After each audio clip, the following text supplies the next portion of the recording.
Tayo po'y manalangin, mga minamahal. Opo, dakilat mapagpala amang banal. Diyos na makapangyarihan sa lahat, aming pinakamamahal na Panginoong Hesus. Diyos na banayad sa pagkagalit sa kahabagan sa pangunang panalangin po. Aming ginagalang mga pastor and time prophet, beloved evangelist Will de Almeida. Maraming salamat po, Lord God, sa paglangis mo sa bawat bahagi na yung banal na gawain na tapos na tigit sa pagkilos mo mainam sa aming kalagitnaan sa yung Santong Espiritong nagbigilak sa mga puso. At bagong lahat, kami po yung nagpakumbaba, lalo abang lingkod sa aming nagawang pagkukulang, pagkakamali, pagkasala, kabaga mo po kami patawarin, lubos-labis po kami nagsisi sa aking mga labi, mahal na Panginoon. Ikaw po maglagay, makatagad, dapat bigkasin ko po aking naasahan. Buksan mo po ang pangunawa, kaisipan ng bawat na pagkinig, at patuloy mo kaming samahan ng iyong kapangyarihan sa pangalan ni Jesus. And will send out, Satan cast out, be bound into hell, and be there forever in the name of our dearest Jesus we pray. Amen and amen. Everybody say, praise the Lord. Una tigit sa lahat, ang pinakamataas na pagpupurit, pasalamat, kaluwalhatian at kadakilaan ay tangi lamang sa ating Diyos na buhay at makapangyarihan, walang iba sa ating pinakamamahal na Panginoong Jesucristo. At ako po'y nagpaabot ng dobling paggalang sa ating pong beloved evangelist Will de Almeida, the end-time prophet of our loving God, at patuloy po ang ating pag-alala kailanman ay hindi natin malilimutan ang mga turo at aral na iniwan ng ating beloved Arbastan Pastor, our beloved Mama Dear. At ako po'y nagpaabot ng paggalang, pagbati sa mga beloved children ng ating beloved parents in the Lord. At magandang hapon po sa inyo lahat, sa ating pinagpalang mga baguhan, at sa lahat ng ating viewers sa ating live webcast. Ating pong tatalakayin, mga minamahal, facing battles with God. Facing battles with God, o sa Tagalog, pagharap sa mga laban na kasama ang Diyos. Basahin po natin ang ating teksto. Kindly sa ating mga beloved Bible readers. The book of Deuteronomy, chapter 20,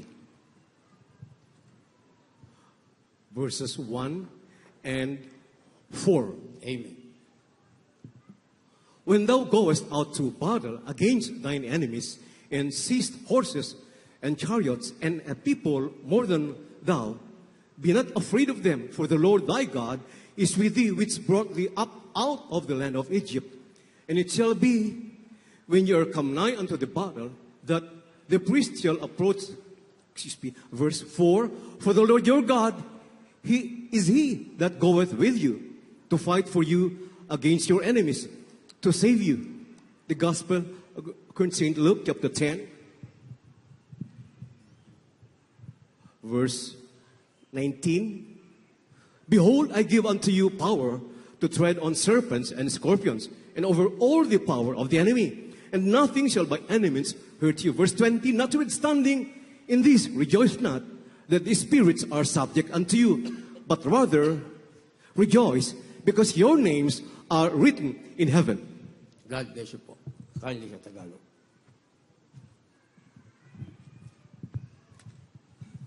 Ito po sa Deuteronomio, kabanatang 20, talatang 1 at 4. Pagka ikaw ay lalabas upang makibaka laban sa iyong mga kaaway, ay makakita ka ng mga kabayo at mga karo at ng isang bayang higit kaysa iyo. Huwag kang matatakot sa kanila, sapagkat ang Panginoon Diyos ay sumasa iyo, na siyang naglabas sa iyo sa lupain ng Ehipto. Sapagkat ang Panginoong ninyong Diyos ay siyang yumayaong kasama ninyo, upang ipakipaglabang kayo sa inyong mga kaaway, upang kayo'y iligtas. Dito po sa Ebanghelyo ni San Lucas, kabanatang 10, talatang 19-20. Narito, binigyan ko kayo ng kapangyarihan na inyong yurakan ang mga ahas at mga alakdan, at sa ibabaw ng lahat ng kapangyarihan ng kaaway, at sa anumang paraan hindi kayo maano. Gayumay, huwag ninyong ikagalak ito, na ang inyong mga espiritu ay nagsisuko sa inyo, kundi inyong ikagalak na nangasusulat ang inyong mga pangalan sa langit. Amen. Palakpakan po natin ng isang malakas na palakpak ang ating mahal na Panginoon. Sabay-sabay muna tayong pumalakpak lang may galang. At lahat magsabi ng malakas na praise the Lord. Ang ating mabait na Diyos sa langit, ang ating pinakamamahal na Panginoong Hesus, ang magpala ng kanyang banal na salita. Facing battles with God, sa Tagalog, pagharap sa mga laban na kasama ang Diyos. Sa banal na kasulatan, mga minamahal, pag binasa natin, merong mga tumalikod dahil sa laban. Nakalimutan nilang ang kailangan nilang ating mahal na Panginoon. Sa ating kasalukuyang buhay, mga minamahal, sa katotohanan, ay maraming mga Kristiyanong pagdating ng pagsubok, mga minamahal, iniiwanan nila ang mahal na Panginoon. Para tila bagang may kalutasan ng problema pag wala na ang mahal na Panginoon. Meron akong nabasa ang sabi, yung payong daw, mga minamahal, ay kailangan natin kapag umuulan. Pero hindi ibig sabihin, ang payong ay magpapahinto sa ulan. You have an umbrella just to cover yourself against the rain. Para lang makuberan ng iyong sarili. Para hindi ka mabasa, kailangan mo ang umbrella. Ganon din sa mahal na Panginoon, kailangan natin ng Diyos. Hindi ibig sabihin, pag naglingkod sa mahal na Panginoon, ang lahat ng problema, stop na. Hindi na stop ang problema, mga minamahal. Ang problema ay parang ulan, na merong tinatawag na panahon na darating. At lalo na sa ating bansa, mga minamahal, 25 typhoons ang pumapasok every year after letter Z ng alphabet. Kaya hindi mo pwedeng sabihin, ayoko ng ulan, ayoko ng bagyo, para magkaroon ako ng maayos na pananim, para ako'y makapaghanap buhay. Walang pwedeng magsabi niyan dahil ang ulan at bagyo ay bahagi ng ating buhay. Nasa tropical country tayo, mga minamahal. Ganon din sa buhay natin. Hindi natin pwedeng sabihin, mahal na Panginoon, maglilingkod ako sa iyo, maglilingkod ako sa iyo, paglilingkod kita. Alisin mo lang o stop mo ang problema. Hindi na stop ang problema, mga minamahal, pero meron tayong Diyos para pagdating ng problema, ang Diyos ang siyang cover sa atin, ang Diyos ang ating kapangyarihan, ang Diyos ang ating kailangan para anumang problema ang darating, ang Diyos ang siyang maglulutas nito para sa atin. Kaya sabi ng ating nabasa, facing battles with God. Humarap ka sa mga laban na kasama mo ang Panginoon. Sa ating nabasa, mga minamahal, pag ikaw daw ay lumabas at makibaka, laban sa iyong mga kaaway, nang higit pa sa isang bayan kaysa sa iyo. Ibig sabihin, dumating na ang problema. Nagkaroon ka ng karamdaman. Ang karamdaman pa naman biglang dumadating na hindi mo inaasahan. Nangyayari naman talaga yan. Pero ang kagalingan din naman ay darating din, ibibigay sa iyo ng Diyos sa panahong hindi mo rin inaasahan. Ako sa buhay ko lang, napakaraming karamdaman, maliban sa aking karamdaman keto. Pagkatapos gumalik ang aking karamdaman ketong mga minamahal, ang una kong hinarap na karamdaman, first crusade natin sa Cebu, 1991, December, mga minamahal. Sabi nung kasama ko, kumain ka, Brad, kasi nag-fasting kami ng 12 days. Sumakay kami sa barko, fasting pa rin. Sabi nung kasama ko, kumain ka.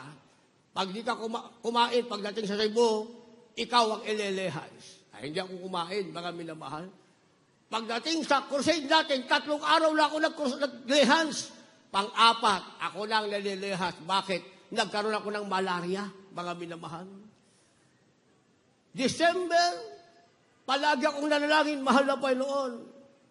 Regalo mo na sa akin yan sa birthday ko. May malaria pa rin ako. Mahal na Panginoon, regalo mo na sa akin yan sa birthday mo, December 25. Mahal na Panginoon, regalo mo na sa akin yan sa bagong taong darating. Andun pa rin yung aking malaria, mga minamahal. Pero isang araw, binigyan ako ng lakas ng mahal na Panginoon. Pumunta ako sa pulpit natin, sa Lumaliches. Nagpuri ako mag-isa ron. Talon ako ng talon, mga minamahal. Pinawisan ako. Pagkatapos kong magpuri, nagulat ako sa aking sarili. Wala na ang aking karamdamang malaria. Ibinilik ako sa Baguio, mga minamahal. Nagkrusada tayo sa Tayog. Doon, pamilya-pamilyang ketongin ang aming binautismohan. Sa pangalan ng ating pinakamamahal na Panginoong Jesucristo, sa pangunang panalangin ng ating mahal na magulang sa Panginoon, ahawakan namin sa ilong, paglubog sa tubig, tanggal ang ilong. Dahil sibir ang kanilang karamdaman, mga minamahal. Pero pamilya-pamilya, pinagaling ng ating pinakamamahal na Panginoong Jesucristo. dumating sa akin ang problema. Yung dalawa kong kasama nag-away. Doon sa pulpit, pinagpupurihan namin, ako'y sumigaw. Ayoko nang mangaral ng Ebanghelyo.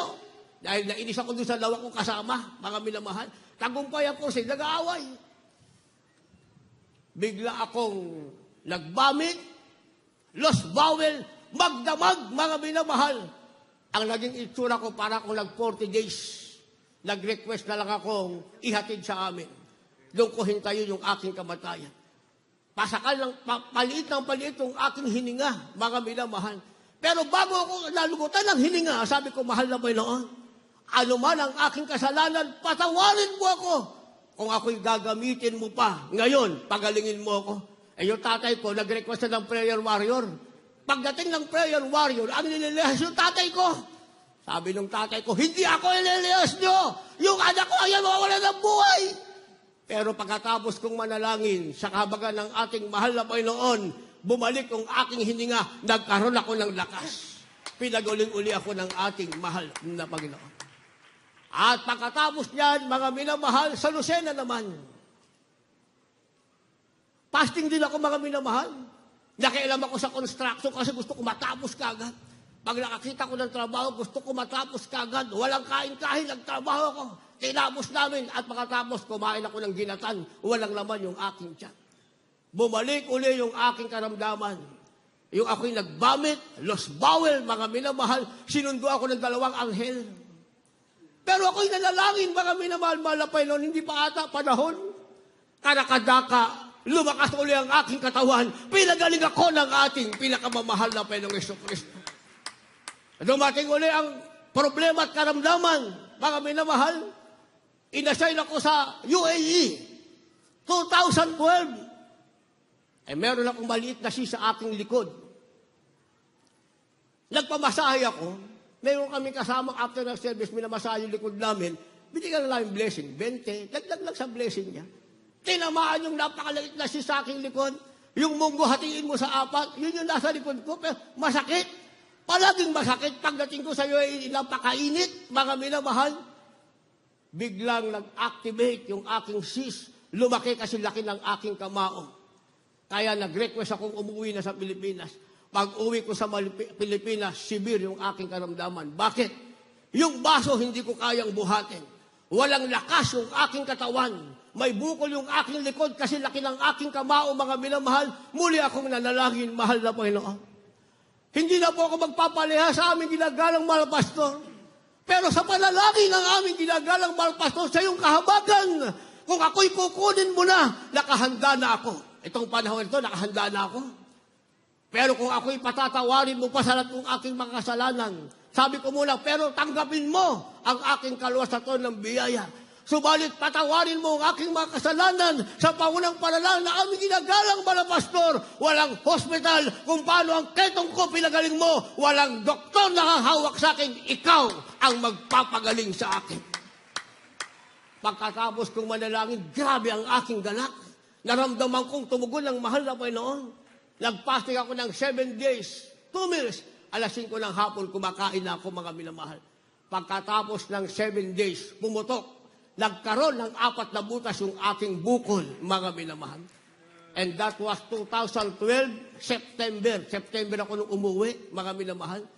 Naghintay ako, September, October, November, December, kung saan-saan pa kami na-assign, humasakay pa ako ng eroplano.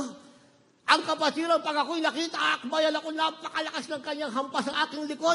Brad, nakita ka namin ng personal, sa YouTube ka namin napapanood.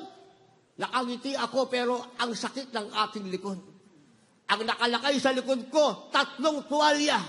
Pag kami umuwi na sa gawain, mga minamahal, yung 3 tuwalya, punong-puno yan ng dugo, mga minamahal. At ako hindi makatulog. Hindi na rin ako makakain. Wala lang lahat, mga minamahal. Yung aking katre, binutasan ko para yung bukol, pag humiga ko, eksakto, lalabas dun sa butas ng aking sigaan. Pero hindi pa rin ako matulog. Isang araw, lumipas ang mahabang ilang buwan, mga minamahal. Ako'y gumising. Wala na ang aking bukol sa aking likod. Isa uling pagsubok dumating sa aking buhay. krusada natin sa Baguio. Ako mag-preach. Nag-fasting uli ako, mga minamahal, bago pumunta. Pero 5 minuto na lang, tapos na yung aking puri, magbe-break na rin ako. Dahil kailangang Biyernes, pumunta na ako ng Baguio. Biyernes na madaling araw, mga minamahal, dahil Sabado, ako'y magpipreach. Yung aming aso, pinaliguan ng sweetheart ko, pinakailaman ko, yung una naming aso, si Labra. Sinakmal ako, mga minamahal, nagulat ako sa reaksyon niya. Pagsakmal niya sa akin, galit na galit. Kaya pala yung dugo, parang gripo. Kita ko yung tubig sa gripo, pag sumirit. Sinit sa akin, basang-basa ako ng dugo, mga minamahal. Nung pala tinamaan niya yung aking ugat sa aking wrist. Pagbitaw niya, mga minamahal, sinakmal uli ako, sumabit na naman siya nito. Pagsakmal niya sa maselang bahagi, konting-konti lang ako nakausog, mga minamahal, sinakmal uli ako sa aking binti, pasok na naman yung dalawa niyang pangil. Hanggang sa kahuli-hulihan at saka ako sumigaw ng hallelujah, praise the Lord. At saka siya tumigas, mga minamahal. Pero, grabe na ang wasak na yung aking katawan. Sabi ng aking sister, alam ko na nasa isip niya, isa lang ang sinasabi ko. Hindi ako nagsasalita, sinasabi ko, buhay ang Diyos.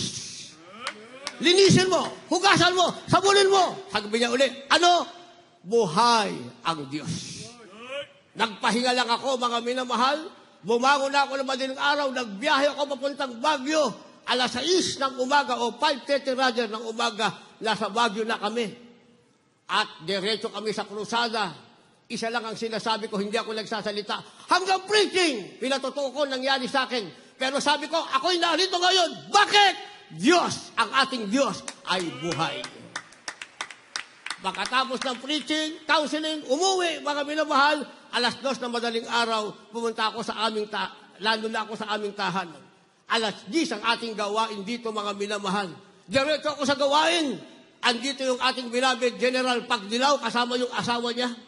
Kinuwento ko muna sa ating beloved Minister Jun, ating beloved Kuya Jun. Bigla niyang sinabi, nilapan ang aso niya. Walang gamot, walang doktor, walang anti-rabies. Bigla kong hinubad yung aking ibinalot sa risko, mga minamahal. Tinanggal ko, kahit ako nagulat. Bakit? Yung sugat ko, kung saan nandun yung pangil ng aking alaga, mga minamahal, wala na lahat. Pinatuyo ng ating pinakamamahal na Panginoong Jesucristo. Si General Pagdilaw, tsaka yung asawa niya, napailak sila. Pagkatapos namin mag-usap, nagpabautismo na sila sa pangalan ng ating pinakamamahal na Panginoong Jesucristo. Marami pang karamdaman ang dumating. Nag-repair ako ng aming bahay, mga minamahal. Alam niyo yung mataas na hagdanan, yung inuunat, hanggang lampas ng bubong. Doon ako dahil aayusin ko yung aming gutter, mga minamahal. Bumigay! Bumagsak! Yung dulo noon, naka-pyramid ang style niya, mga minamahal, doon bumagsak yung aking dibdib. Bumagsak doon. Pagbagsak ko, wala akong hininga, mga minamahal. Pero ang isip ko, hallelujah, praise the Lord pa rin ako. Yung 3 aso namin, nakatingin lang sa akin, walang magawa. Hallelujah, praise the Lord ko sa isip, lumabas yung hangin sa aking bibig na isagaw ko ang hallelujah, praise the Lord. Pero prior to that, mga minamahal, ating beloved Dr. Rick Alarcon, yung kanyang 2 anak, ating beloved attorney Oy, nakakasakay kami sa taxi, galing sa overnight, binangga kami ng portera, binangga kami, mga minamahal, yung side ko, ando katabi ko yung bata, ating beloved Dr. Rick Alarcon, sabog yung windshield nun, andun sa kanya sa mukha, pipi kami, mga minamahal, lahat sila walang malay. Ako natauhan. Pagsigaw ko ng hallelujah, praise the Lord, walang lumalabas sa aking labi. Nagsasalita ako, mga minamahal, sa aking isip lamang, hanggang lumabas, sigaw ako ng sigaw ng hallelujah, praise the Lord. Pati yung driver, unang nagising, hallelujah, praise the Lord. Nagising yung aking mga kasama, lahat kami hallelujah, praise the Lord. Yung dibdib ko, tumama dito yung ulo ng anak ng ating, kung si Brian yun, ating beloved Brian, tumama sa dibdib ko, para akong sinuntok, hindi ako makahinga, mga minamahal. Kaya dati nang may pila yung aking dibdib. Dati nang may pilay. Magbuhat ako, nung mangyari yun, magbuhat ako ng kalahating timba, hindi ko kayang magbuhat. Fasting ako ng 3 araw. Sabi ng ating beloved mama din, anong nangyari? Pero yung dalawang bata, mga minamahal, puro bubog yung mukha, inoperahan ko muna isa't isa. Tinanggal ko lahat yung bubog, isa-isa, mga minamahal, at saka ako hinarap sa ating beloved Mama Dear. Ito na po, okay na po kami. Natuwa naman ang ating beloved Mama Dear, pero hindi ako makabuhat. 3 araw na fasting. Pagkatapos na 3 araw, nagbuhat ako. Kaya ko na, pinagaling na ako ng ating mahal na Panginoon. Sa madalit salita, pag pinag-usapan natin ang problema, pag pinag-usapan natin ang karamdaman, hindi yan natatapos. Pero, meron tayong Diyos na magpapagaling at tutulong sa atin. Kaya sabi ng ating nabasa, kung dumating sa iyo ang higit pa sa iyo, sabi ng ating nabasa, huwag kang matakot sa kanila, sapagkat ang Panginoon mong Diyos ay sumasa iyo na siyang naglabas sa iyo sa lupain ng Ehipto. Ang ating kasama daw, ang ating Diyos, sumasa atin ang Diyos, mga minamahal, at ang Diyos na sumasa atin ay nagbigay ng kapangyarihan. Ano kapangyarihan ibigay ng ating mahal na Panginoon? Luke chapter 10 verse 19 ang sabi, narito, binigyan ko kayo ng kapamalaan na inyong yurakan ang mga ahas, mga alakdan at sa ibabaw ng lahat ng kapangyarihan ng kaaway, sa anumang paraay, hindi kayo maaano. Kahit anong paraan pa ng kaaway ang sabi, hindi kayo maaano. Maging ang impyerno, hindi magtatagumpay. Walang kapangyarihan. Si Satanas, walang kapangyarihan. Ang tanong, bakit tayo nakikipagbaka? Bakit natin nararanasan ang mga bagay na yan? Dahil tayo ay narito pa sa makasalanang sanlibutan. Pero sabi ng ating nabasa, kasama natin ang mahal na Panginoon. Ang ating Diyos sa langit ay ating kasama. Huwag tayong matakot. Maging si Satanas, ang impyerno ay walang kapangyarihan. Ano ang ibig sabihin nito? Sabi ng verse 20, gayon may, huwag ninyong ikagalak ito, na ang mga espiritu ay nagsisuko sa inyo, kundi inyong kigalak na nasusulat ang inyong mga pangalan sa langit. Mapapalakpak na ba kayo niyan? Yung nakasulat ang pangalan sa langit, pumapalakpak na. Yung malakas na palakpak dahil nakasulat ang ating pangalan sa aklat ng langit. Lahat magsabing na malakas na praise the Lord. Pag hindi mo naranasan yan, hindi mo maranasan ang kapangyarihan ibinigay sa iyo ng Diyos. Pag hindi mo naranasan yan, sa makatuwid, hindi mo naranasan, hindi mo maranasan ang kapangyarihan ng Diyos, wala kang pangalang nakasulat sa aklat ng langit. Kung maranasan mo, ang sabi, huwag kang matatakot. Palagi mong isipin, ang Diyos ay kasama mo, ikaw ang magtatagumpay sa pangalan ng ating pinakamamahal na Panginoong Jesucristo. At huwag nating kalilimutan ang man of God sa katauhan ng ating beloved pastor ay palaging nasa back of prayer. Basta ang lakad natin ay palaging ayon sa kalooban ng ating mahal na Panginoon. Paulit-ulit nating mapapatunayan, ang Diyos ay kasama natin, ang ating pangalan sa lupa pa lang ay nakasulat na sa aklat ng langit. Kaya sabi ng banal na kasulatan, mga minamahal, dapat marunong tayong humarap sa sinasabing takot. Meron sinasabing in the face of fear. Ibig sabihin, pagharap sa takot, mga minamahal.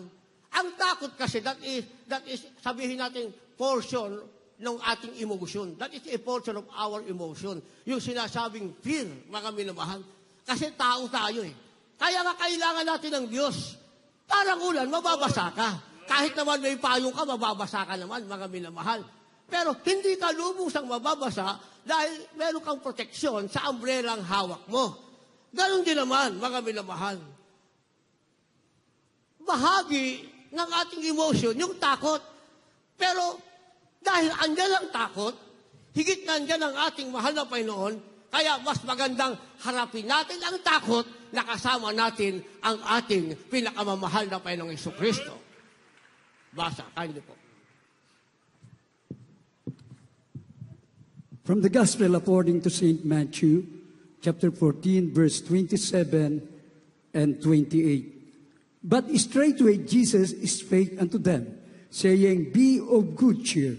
It is I, be not afraid.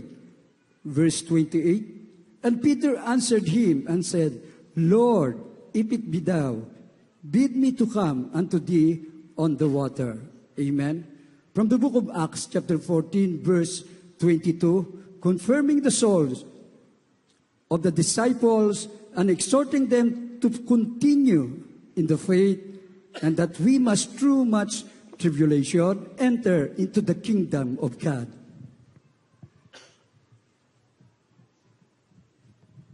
Mateo Kapitulo 14, versikulo 27 at 28. Dapat pagdakay nagsalita sa kanila si Jesus at nagsasabi, laksan niyo ang inyong loob.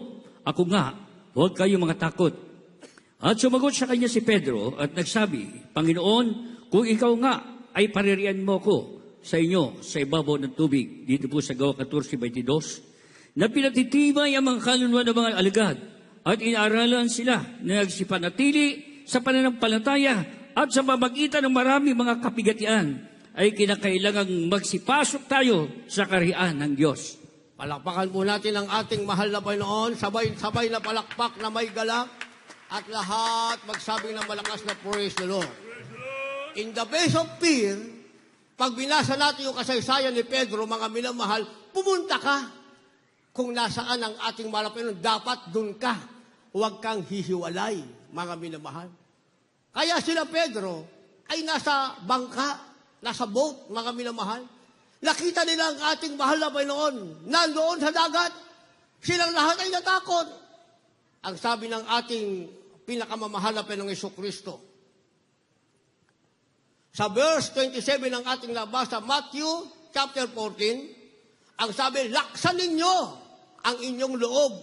Ako nga, huwag kayong matakot. Ang Diyos ay Diyos nga. Ang ating pinakamamahal na Jesucristo ay Diyos nga. Diyos na makapangyarihan sa lahat. Lakasan mo ang loob mo at huwag kang matakot. Ituloy natin ang basa. Sabi ng verse 28, sumagot sa kanya si Pedro, nagsabi, Panginoon, kung ikaw nga ay paparayanin mo ako sa iyo sa ibabaw ng tubig. Nasaan ang ating mahal na Panginoon? Nasa ibabaw ng tubig. Ang ibig sabihin, isang kalagayang hindi maganda anytime ay maaaring lumubog si Pedro. Pero kung nasaan ang mahal na Panginoon, para mawala ang takot mo at lumakas sa loob mo, kung nasaan ang Diyos, kahit nasa ibabaw pa ng tubig, nasa ibabaw ng bundok, o nasa hangin, nasa ere, pumunta ka ron. Kagaya ni Pedro. Lumapit siya sa ating mahal na Panginoon at meron siyang napatunayan na wala ang kanyang takot. Paghakbang niya sa bangka, isang paa, hindi siya lumulubog. Dalawang paa, hindi siya lumulubog. Naglakad siya sa tubig, nakalapit sa ating mahal na Panginoon, hindi siya lumulubog. Bakit? Dahil ang nilapitan niya, ang Diyos na magbibigay sa kanya ng lakas ng loob, ang Diyos na mag-aalis ng kanyang takot.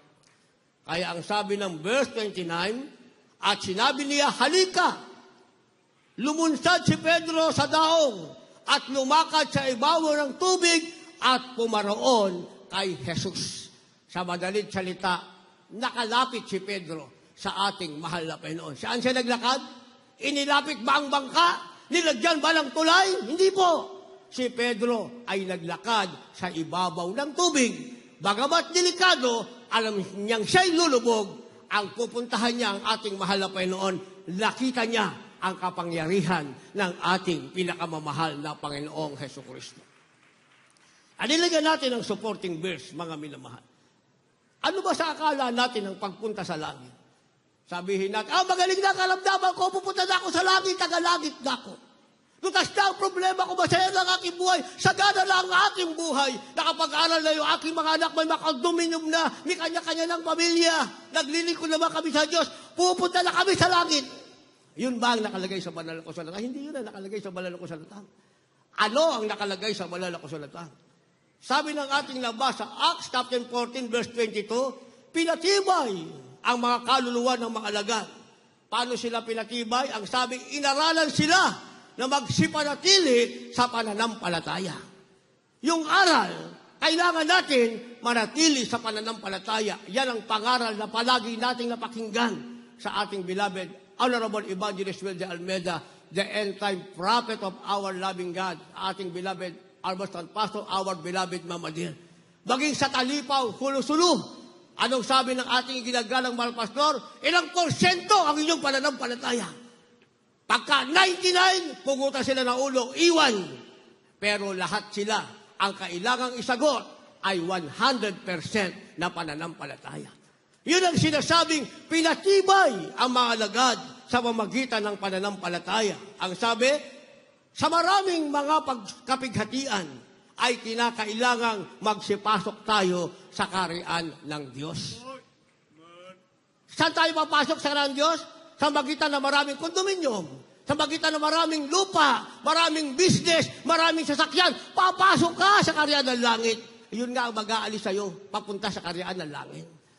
Doon ka mapopokus, yung pinag-aralan mo, yung diploma mo, yung natatanggap mo, yan ang mag-aalis sa'yo sa kaharian ng langit. Pero ang sabi ng banal na kasulatan, sa pamamagitan ng maraming pagsubok, tayo ay papasok sa kaharian ng langit. Yung palang pagsubok ang kailangan, mga minamahal, prerequisite yan. That is the prerequisite for you to be able to enter into the kingdom of God. Without that prerequisite, hindi ka papasok sa kaharian ng langit. Kaya pag alam mo ito, haharap ka sa pagsubok, hindi ka natatakot, harapin mo!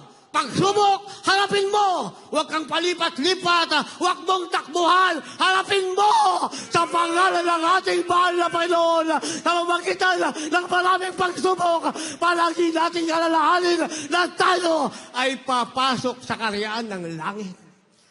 Dahil pag hindi natin nagawa yan, mga minamahal, at hindi ka pumasok sa kaharian ng langit, merong tinatawag na place of torment, where worms is diet not and fire is never quenched. Ano yung place of torment? Yan yung hell. Ipinangaral lagi ng ating beloved Honorable Peres and the Lord na sa banal na kasulatan. Hell is the place of torments where worms diet not and fire is never quenched. Pag hindi ka nakapasok sa langit, hindi mo ginamit ang pagsubok, natakot ka, hindi ka pumasok sa langit, babagsak ka sa impyerno, lalong walang katapusan ang pagsubok mo. Yung trials mo will be never end. Walang katapusan. Bakit? You will be tormented day and night forever and ever. Saan? Sa tinatawag na place of torment. Ang kasama mo dyan, apoy na hindi napupugnaw at uod na hindi namamatay.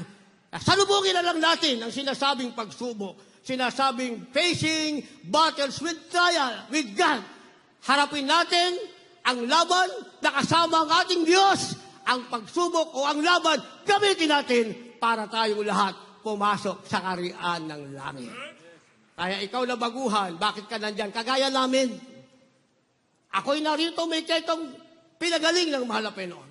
Ang karamihan dyan, TB diabetes, asthma, goiter, heart disease, mga cancer, mga tinaningan na ng doktor, hanggang ngayon buhay pa. Kaya nga nakabebless yung ating mga kapatiran kahit saan, mga lola na sila ngayon, mga minamahal. Yung apong inaalagaan, nagsilaki na, nagkaroon ng apo sa tuhod, paulit-ulit na apo. Pero sila, andyan pa rin, nangangatugman ng tuhod, halos hindi na makita ang daraanan, isang kanilang pangarap, makarating sa gawain ng ating mahal na Panginoon at namahina ang presensya ng ating pinakamamahal na Peso Kristo. Kaya kayong mga anak, mga apo, napakaswerte nyo habang buhay pa ang mga lola nyo. Samahan nyo sila sa gawain. Habang kayo ay ginaguide ng mga lola nyo sa gawain, samahan nyo sila para pagpikit ng kanilang mata, sanay na kayo, hahanapin nyo palagi ang gawain ng ating mahal na Panginoon. Dahil pag hindi nyo hinanap ang gawain ng mahal na Panginoon, ang kalaban ay darating at darating, hindi nyo kasama ang mahal na Panginoon. Ang kaaway ay darating, hindi nyo kasama ang mahal na Panginoon. Ang kaaway, dadaling kayo sa tinatawag na impyerno. Ang kasama nyo dyan, hindi ang lolo't lola nyo. Hindi ang mga magulang nyo. Ang kasama nyo dyan ay sinasabing uod at apoy na hindi namamatay. Kaya sabi ng ating nabasa, patibayin natin ang ating sarili. Sa magitan ng ating pananampalataya at sa mapagitan ng maraming pagsubok, gawin nating hagdanan upang tayo'y pumasok sa kaharian ng langit. Kaya meron sinasabing the delight of duty. Habang tayo naglilingkod sa Diyos, mga minamahal, kailangan meron tayong saya sa ating tungkulin. Lahat tayo may tungkulin. Kahit na ordinary member ka, kahit na ikay ginagamit sa banal na ubasan, mga awit, mga ral, lahat tayong may tungkulin. kinakailangan meron tayong saya sa ating tungkulin. Sinasabing the delight of duty. Basa, kindly po. The book of John, chapter 14, from verse 15 up to verse 18. If you love me, keep my commandments, and I will pray the Father, and he shall give you another comforter, that he may abide with you forever, even the Spirit of truth, whom the world cannot receive, because it seeth him not, neither knoweth him, but you know him, for he dwelleth with you, and shall be in you. I will not leave you comfortless. I will come to you. The book of Proverbs, chapter 4, verse 6. Forsake her not, and she shall preserve thee. Love her, and she shall keep thee.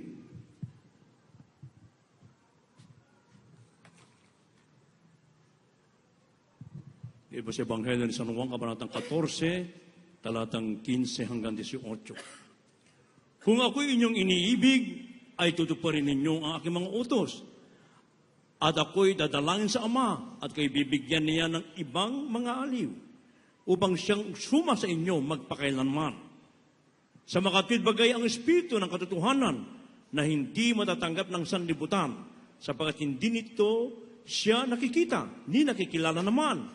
Siya'y nakikilala ninyo sapagkat siya'y tumataan sa inyo at sa inyo. Hindi ko kayo iiwang mag-isa, ako'y paririto sa inyo. Dito po sa Kawikaan, Kabanatang 4, talatang 6. Huwag mo siyang pabayaan at iingatan kanya. Ibigin mo siya at iingatan kanya. Amen. Palakpakan po natin ang malakas na palakpak ang ating malabay noon. Lahat magsabi ng malakas na praise the Lord. The delight of duty, ibig sabihin ang saya sa tungkulin. Kinakailangan meron tayong saya sa ating tungkulin. Masaya kami sa aming tungkulin. Ako sasabihin ko, masaya ako sa aking tungkulin. Wala na akong hihingin pa sa mahal na Panginoon. At ginagampanan namin ang aming tungkulin, mga minamahal, hindi sa aming sariling kakayanan. Wala kaming kakayanan. Lalo ng ibang lingkod, walang kakayanan. Kasi nung unang magbasa ako ng banal na kasulatan, hindi ko nga ito maintindihan. Lalo na yung King James Version, hindi ko nga maintindihan. Yung salitang repentance, redeem, hindi ko nga maintindihan ano ang ibig sabihin nun. Pero pag nagbasa ako ng libro sa National Library, malaking libro dun, yung mga architectural word, naintindihan ko. Nagtaka ko bakit nung basahin ko banal na kasulatan, hindi ko maintindihan. Yun ang katotohanan, mga minamahal. Kaya nag-dictionary pa ako, yung King James Version natin. Nag-dictionary pa ako para maintindihan ko. Ay lalo ng mangaral. Ang ibig sabihin, pinagpala tayong narito. Tayong lahat, pinagpala. Bakit? Dahil pinili tayong totoo ng ating pinakamamahal na Panginoon. Dahil Diyos ang pumili sa atin, hindi niya tayo iwanan sa ating mga laban. Kaya dapat maging masaya tayo sa ating tungkulin. Yung purity ng ating beloved, almost not part of our beloved Mama Dear, paulit-ulit, pag nadaanan ko, lagi kong sineshare. Sabi ng ating beloved Mama Dear, ang tunay na Kristiyano, hindi yung mapalalanginin. Bakit? Kami mapalalingin kami. Batas nga sa aming bahay, pag 7 taong ka na, kailangan marunong ka nang magbasa ng paulit-ulit, manalangin rather ng paulit-ulit. Meron kang hawak. Alam nyo na ibig ko sabihin? Hindi ba? 10 ama namin, 10 ganito, dapat marunong ka nun. Mapanalangin kami. Nanay ko Kapampangan. Linggo-linggo may padasal sa aming bahay. Mapanalangin kami, mga minamahal. Pag nakadaan kami sa sambahan, panalangin. Palaging may panalangin. Pero tama ang sabi ng ating beloved Mama Dear. Ang tunay na Kristiyano, hindi yung mapanalinginin, mga minamahal. Ang tunay na Kristiyano ay yung totoong gumagawa ng kalooban ng ating mahal na Panginoon. Sinasabi, the delight of duty, ang saya sa tungkulin, dapat masaya tayo. Sabi ng ating nabasa, kung inyong iniibig, sabi ng mahal na Panginoon, ay tuparin nyo ang aking mga utos. Kaya hindi natin pwedeng sabihin, mahal na Panginoon, dadalo ako tuwing linggo, walang absent, Merkules, ngayon may overnight prayer na kami, walang absent kasi iniibig kita. Ang tanong, tinutupad mo ba ang utos ng Diyos? Iba kasi yung sinasabi mong iniibig mo ang Diyos at wala kang absent, iba rin yung tinutubad mo ba ang utos ng Diyos? Pag-uwi mo ba, utos pa rin ang mahal na Panginoon ginagawa mo? Baka naman nandito ka lang. Dahil enjoy ka, nandito ka. Di ba? Masarap pakinggan ang mga patotoo. Talaga naman nakapagpapalakas ng pananampalataya. Pero pag-uwi natin, hindi naman utos ng Diyos ang ating tinutupan. So, hindi tayo masaya sa ating tungkulin. Ang masaya sa tungkulin, kahit saan ka naroon, ang tinutupad mo ang utos ng ating mahal na Panginoon dahil iniibig mo ang ating mahal na Panginoon. Kaya sabi ng ating nabasa, kung ako inyong iniibig, ay tutuparin nyo ang aking mga utos. Ang sabi rito, kayo'y bibigyan ng mga aliw upang siya'y sumainyo magpakailan paman. Ituloy natin ang basa sa makatuwid bagay ang Espiritu Santo ng katotohanan na hindi matatanggap ng salibutan sapagkat hindi nito siya nakikita ni nakikilala man siya. Siya'y nakilala ninyo sapagkat siya'y tumataan sa inyo at sa inyo. Anong meron tayo? Dapat tayong maging masaya. Meron pala tayong comforter. Meron tayong mga aliw, sabi ng ating nabasa, ibibigay ito ng ating amang nasa langit, siya'y nakikilala natin, hindi nakikilala ng silibutan, wala ang salibutan ito. Tayong totoong anak ng Diyos, ang meron ito, sa atin ito ibinigay ng ating amang nasa langit. Sa makatuwid bagay ang Espiritu Santo. Nasabi, siya ang ating mga aliw. Sabi ng verse 18, hindi ko kayo iiwang mag-isa, ako'y paparito sa inyo. Babalik ang ating mahal na Panginoon. May Espiritu ka na ng Diyos, babalikin ka pa ng mahal na Panginoon. Mga minamahal, para ano? Para ibigay sa iyo ang sinasabing complete salvation and redemption. Ibig sabihin, kompletong kaligtasan at katubusan na manahin mo ang ipinangakong langit ng ating mahal na Panginoon. Kaya dapat maging masaya tayo sa ating tungkulin. Ang ibig sabihin, ginagawa natin ito ng may saya. Hindi dahil meron tayong kailangan. Naglilingkod tayo sa Diyos, may saya. Pumapalakpak ng may saya. Sumisigaw ng praise the Lord na may saya. Hindi napipilitan lang. Mga minamahal. Bakit? Dahil meron tayong saya dapat sa ating tungkulin dahil ang nasa atin ay ang Espiritu ng ating mahal na Panginoon. Nagsasabing, hindi tayo iiwan at muli ang Diyos ay paparito. Kaya finally, mga minamahal, merong sinasabing God's delight. God's delight ang ibig sabihin, kasiyahan o kaligayahan ng Diyos. Ano ang kaligayahan ng Diyos, mga minamahal? Yung magbana tayo ng buhay na walang hanggan. Malulungkot ang Diyos. Pagkatapos ng lahat, hindi ka pala nagmana ng buhay na walang hanggan. Ikaw na baguhan, malulungkot ang mahal na Panginoon. Kung pagkatapos mong tanggapin siya at pagpalain siya, hindi ka na nagpatuloy. Dapat magpatuloy ka. Ibalita mo sa Jesus Miracle Crusade, may Diyos na totoo, may Diyos na buhay, may Diyos na makapangyarihan. Pag nakipagbaka ka, kasama mo ang Diyos na nakilala mo sa Jesus Miracle Crusade International Ministry. Walang ibang ating pinakamamahal at Yesu Kristo. Last verse, kindly, maghanda po ating manugtog at mga magpaawit. From the book of 1 Timothy chapter 1, verse 12.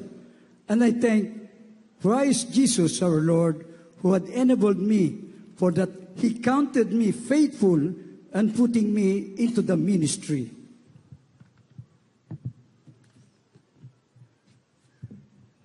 Unang Timoteo Kapitulo 1, versikulo 12. Nagpapasalamat ako sa Kanya, nagpapalakas sa akin, kay Kristo Jesus na Panginoon natin, sapagkat ako'y inari niyang tapat na ako'y inilagay sa paglilingkod sa Kanya. Palakpakan po natin ang ating mahal na Panginoon. Last verse na tayo. Ibigay natin na isang masigabong palakpak na may galak para sa ating mahal na Panginoon. Ang lahat magsabi ng malakas na praise the Lord. Purihin ang ating mahal na Panginoon. God's delight. Facing battle with God, facing battles with God, o pagharap sa mga laban na kasama ang Diyos, at ang Diyos sa atin ay may kagalakan o may kasiyahan. Anong kasiyahan ng Diyos? sabi ng ating nabasa, unang Timoteo, kabanatang 1, talatang 12, ang sabi mga minamahal, tayo daw ay gagawing tapat ng mahal na Panginoon. Aariing tapat. Ibig sabihin, ano man ang ating pagkatao noon, kalilimutan ng mahal na Panginoon.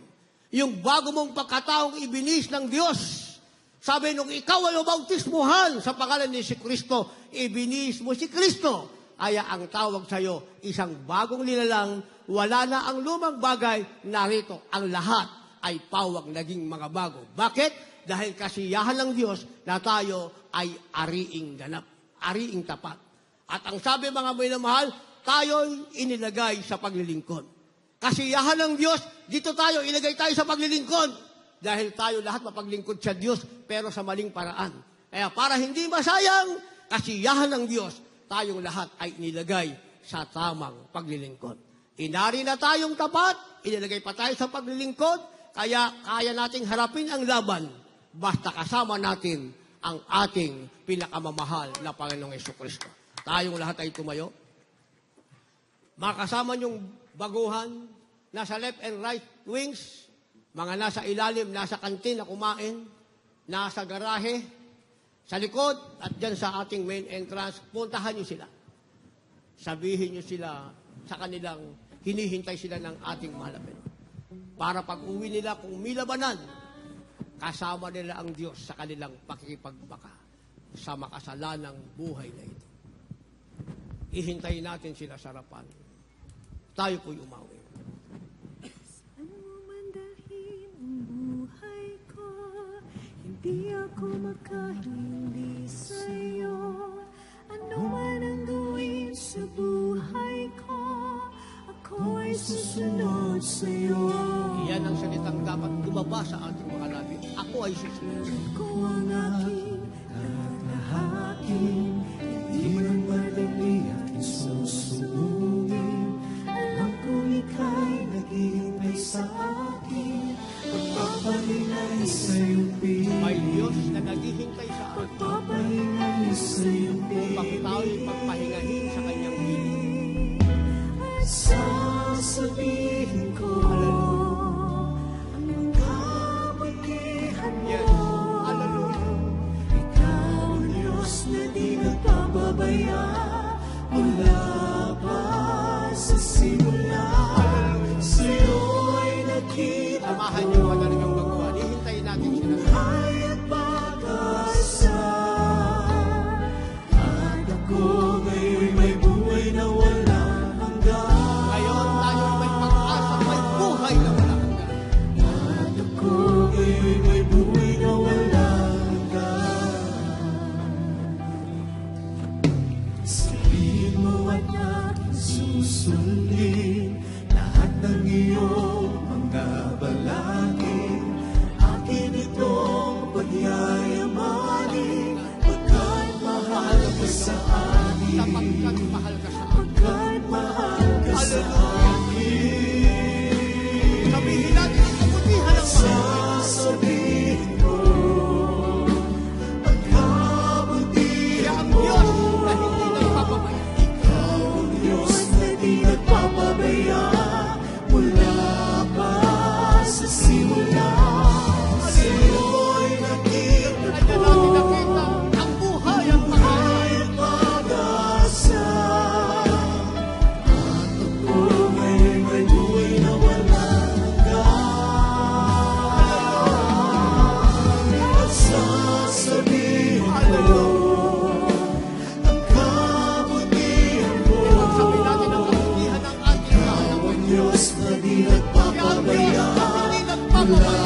ating pinakamamahal na Panginoon Jesus.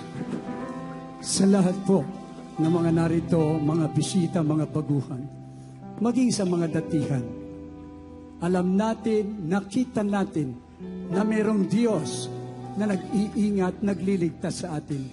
Siya'y Diyos na hindi nagpapabaya. Mga minamahal ko, kaya ang nais ng Diyos, manatili tayo hanggang sa Kanyang pagbabalik. Sa ating minamahal na mga bisita, mga baguhan nating live webcast, napakapalad po ninyo. Ang Diyos na tapat at napakabait, siya ang tumawag sa inyo sa mga oras na ito. Meron pong 4 na reglamento ng kaligtasan. Pag ito'y naisagawa sa iyong buhay, merong buhay na walang hanggan.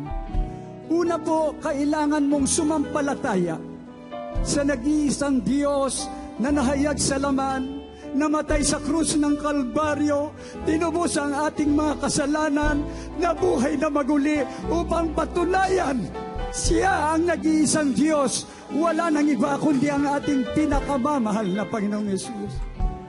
Ang pangalawa, yung pagsisisi sa kasalanan. Tatalikuran natin ang makasalanang buhay. Tayo lubos na hihingi ng tawad sa ating pinakamamahal na Panginoong Yesus sa lahat ng ating mga kalikuan. At ang pangatlo ay ang bautismo sa tubig sa pangalan ni Jesus.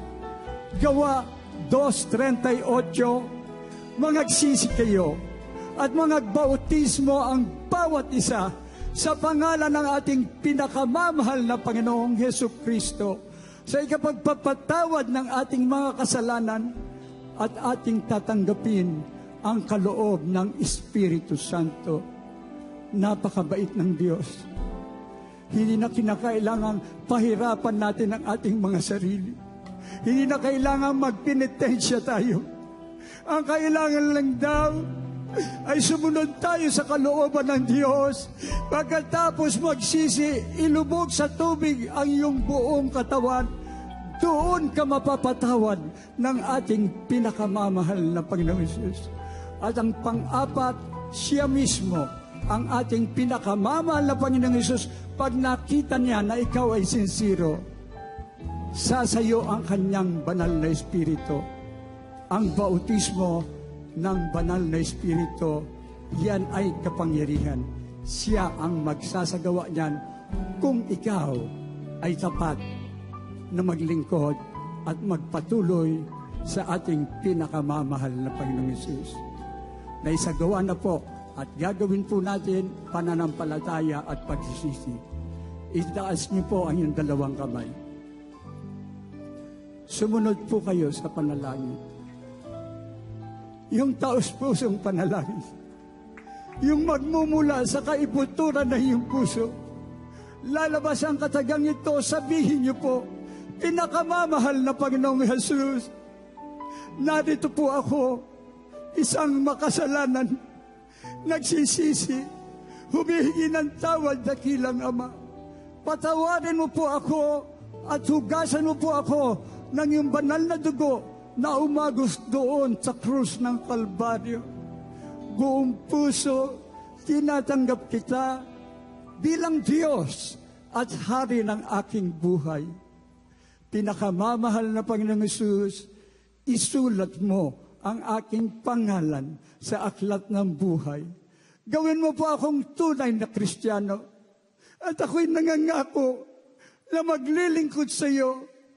Bigyan mo ako ng mapagpakumbabang puso. Turuan mo akong masunod ang iyong banal na kalooban sa pangalan ng pinakamamahal na Panginoong Hesus. Kami po ang manalangin para sa inyo. Mapagpala naming Ama, Diyos na makapangyarihan sa lahat. Sa matamis na pangalan mo, pinakamamahal na Panginoong Hesus, sa pangunan dalangin ng aming minamahal at kagalang-galang na Pastor, Evangelist Wildy Estrada Almeida, end time prophet, narito po, nagpapasalamat po kami na sa ating banal na gawain, nagliligtas ka na maraming kaluluwa. Narito sila, taos-pusong tumanggap sa iyo. Dalangin po namin, pinakamamahal na Panginoon, naway itong simula ng kanilang tapat na paglilingkod mula ngayon hanggang sa iyong pagbabalik at iligtas mo po sampu ng kanilang mga mahal sa buhay. Sa pangalan ng pinakamamahal na Panginoong Hesus. Amen and amen. Praise the Lord. Naisagawa na po ang pananampalataya at pagsisisi. Tumulo ang iyong luha. Ito'y luha ng kagalakan mula sa banal na Espiritu. Ang gagawin na lang natin, yung pangatlo, magbabautismo kayo sa pangalan ng mahal na Panginoong Yesus. At tayo'y magpapatuloy na maglingkod hanggang sa kanyang pagbabalik. Dalhin natin ang ating mga unsaved loved ones. Ipatotoo natin sa bawat tao na mayroong Diyos nagbibigay ng tunay na kaligtasan. Higit sa lahat, ang pinakamahalaga ay ang buhay na walang hanggan. In Jesus' name, amen and amen. Praise the Lord. God bless you all. Pagpalain po tayong lahat ng ating pinakamamahal na Panginoong Hesus. At ay dadako na mga minamahal ko, prayer for the sick. Panalangin sa lahat ng ating mga pangangailangan. At ibigay ko po ang buong pagkakataon sa ating beloved ordained preacher, beloved Brother Rob Blanco. Amen. Praise the Lord. God bless you, my beloved co-preacher, beloved Joey. Tayo po may mahal ay manalangin. Hallelujah. Para sa lahat ng ating mga prayer request. Hallelujah, hallelujah, hallelujah. Tayo po muna mahal ay magsisi. Dakila po namin Diyos na mapanginan sa lahat, pinakamamahal na Panginoong Yesus, sa pangunang dalangin namin kagalang-galang na malapastor, our beloved evangelist Valdez, Brother Medro, and time prophet, natin mo kami sa iyong banal na paanan, mahal na Panginoon. Hallelujah, hallelujah, dumudulog sa iyong banal na trono ng biyaya, O Diyos. Umihingi ng kapatawaran at nagsisisi sa lahat ang iyong pagkukulang, mga pagkakasala. Patawarin mo kami, mahal na Panginoon. Tulungan mo kami na aming pumiskuto para lahat mong kautusan, mahal na Panginoon. Maging handa sa tagilang araw niya na iyong pagbabalik at magamit mo rin kami, mahal na Panginoon, bilang ilaw at asin sa libutan ito habang kami po ay nag-aantay sa dakilaming katubusan, mahal na Panginoon, at lubos aming pasasalamat. Salamat o Diyos, nagkaloob ka ng totoo mong mga nilingis naming kagalang-galang na magulang sa beloved noble pastor, beloved Mabadi, and all the beloved children, mahal na Panginoon, upang kami po'y pangalagaan, upang kami po, mahal na Panginoon, makaabot sa pantas. Hallelujah, hallelujah, pamantayan mo, mahal na Panginoon. Hallelujah, hallelujah, na kami po, mahal na Panginoon, ay maging handa sa dikilang araw ng iyong pagbabalik, at sama-sama kami dyan sa inkarihan sa buhay na walang hanggan, mahal na Panginoon. Ang kalakasan, mabang buhay, magkagalang-galang, mahal pastor, all the beloved children, ay lubos po namin pinasalamatan, mahal Panginoon, pamisak ito para na nais mo na bago ka magbabalik, lahat yung mga hinirang sa buong mundo ay maligtas sa magitan ng nag-iisang ebanghelyo, dala-dala na banal ministeryo ito, mahal Panginoon, sa pangalan ni Jesus, in Jesus' name. Amen and amen. Hallelujah. Mga minamahal, ilehas po natin ating mga sarili, isang kamay sa ating ulo, mga minamahal, ang kabila sa parte ng katawan, may karamdaman, at isipin po natin ang kagalang-galang, mga pastor, beloved noble evangelist, Brother Strother Beda, naglehans po sa atin, mga minamahal, maging sa ating mga loved ones, at i-cast out po natin lahat na masamang espiritu ng karamdaman, problema, bisyo, sa pangalan ni Jesus, demons of cancer, leukemia, asthma, diabetes, leprosy, AIDS, homosexuality, lesbianism, marital problems, financial problems, drug addiction, unbelief and doubts, vanity, vainglory, pride, lust, covetousness, materialism, kasaw, mga demonyo, panlamig, panlulupay, lumayas ka sa mga pangalan ni Jesus, be healed, be blessed right now in Jesus' name, problems are solved right now, in Jesus' name, hallelujah, hallelujah, hallelujah, praise the Lord. Amen and amen. Purihin ang ating mahal Panginoon, minamahal.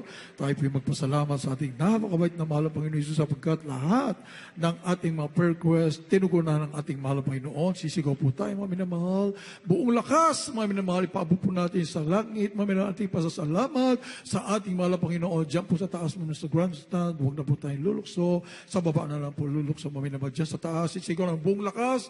Hallelujah, praise the Lord. 3 beses, sabay-sabay po tayo. Hallelujah! Praise the Lord! Glory, glory, glory to God! Purihin ka, mahal na Panginoon! Thank you so much. And we love you so much, Service Jesus. Glory, glory, glory to God. Purihin ang ating mahal na Panginoon. Amen. Praise the Lord.